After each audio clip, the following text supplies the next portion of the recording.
На окраине одного поселка был лес. Однажды в этот поселок приехали 3 детей. Из них были 2 мальчика и 1 девочка. Дети решили ночью пойти в этот лес, чтобы устроить ночь страшилок. Они собрались, взяли с собой все необходимое и, когда стемнело, пошли в лес. Дети остановились на опушке леса, развели там костер и стали рассказывать друг другу страшные истории про монстров. Истории у них были очень страшные, но детям было весело, потому что они еще никогда не устраивали ночь страшилок. Как раз ночь была хорошая, чтобы гулять. Светила яркая, полная луна и была спокойная погода. Ветра не было и облаков не было. И тут у детей костер начал прогорать. Они хотели все пойти в лес за хворостом. Но девочка сказала: сидите на месте, я сейчас сама схожу и принесу дров. Мальчики согласились, и она пошла за хворостом. Но вдруг, когда девочка зашла за деревья и скрылась из виду, из леса раздался девчачий крик. Дети удивились и подумали, что с ней такое. Потом они пошли в лес за ней. Мальчики начали ее звать, но девочка не отозвалась. И вдруг они услышали в кустах какое-то шуршание. Что-то зашуршало в кустах. Дети подумали, что это она идет, несет хворост. И сказали: это ты? Выходи.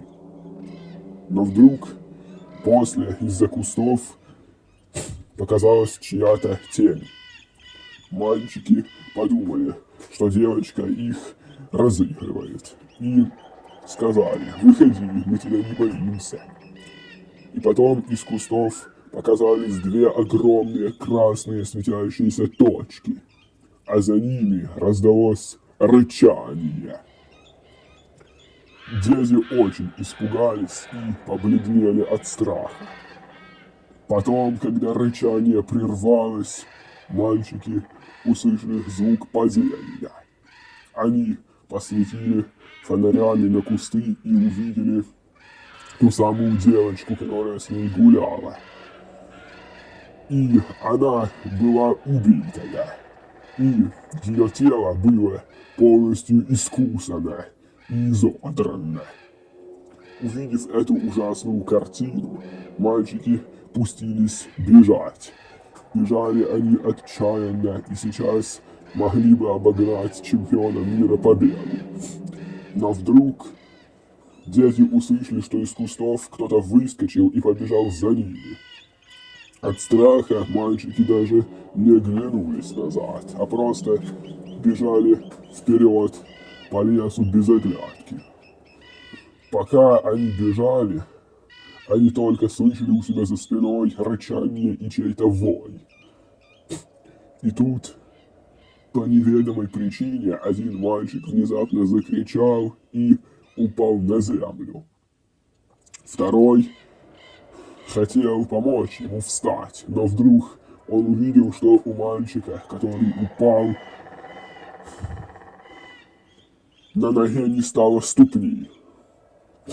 Потом он оглянулся и увидел прямо за спиной одноногого парня, страшного и огромного монстра. И у них за спиной стоял огромный полуволк, полумедведь, с руками, как у гориллы.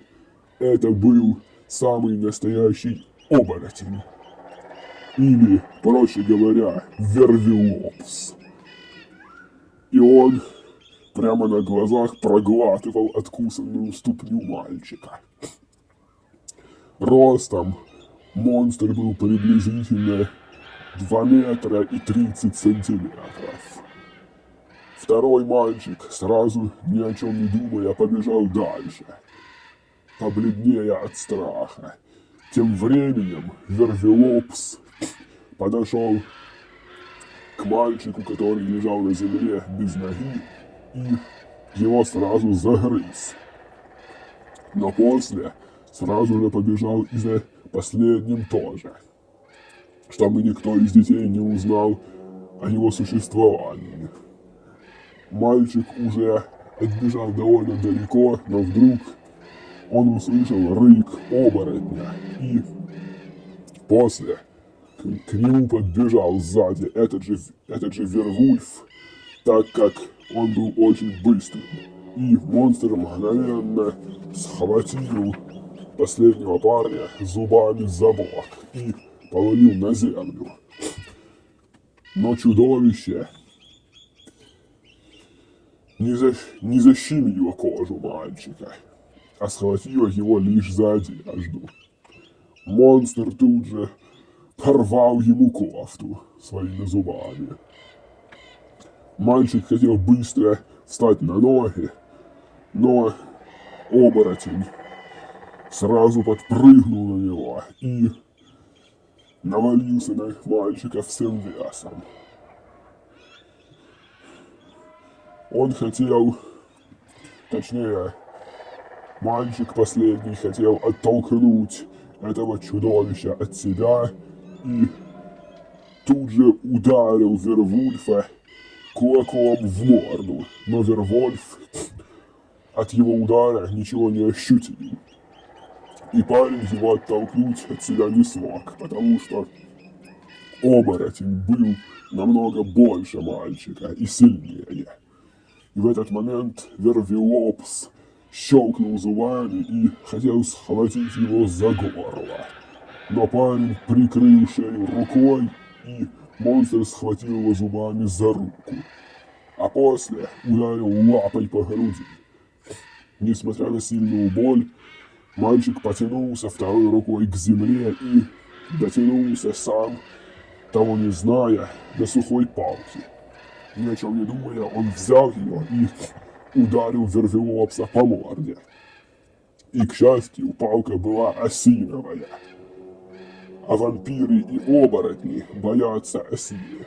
Монстр сразу бросил мальчика и зарычал. Потом парень ударил чудовище второй раз, и оборотень завыл и заскулил, будто ему очень больно.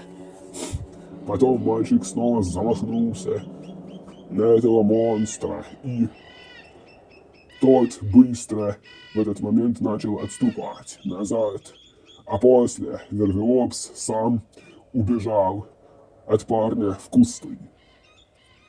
Оборотень скрылся, и в этот момент мальчик хотел убежать, но вдруг он внезапно почувствовал прилив сил. У него начал вырабатываться адреналин, и через несколько минут он сам превратился в такого же оборотня.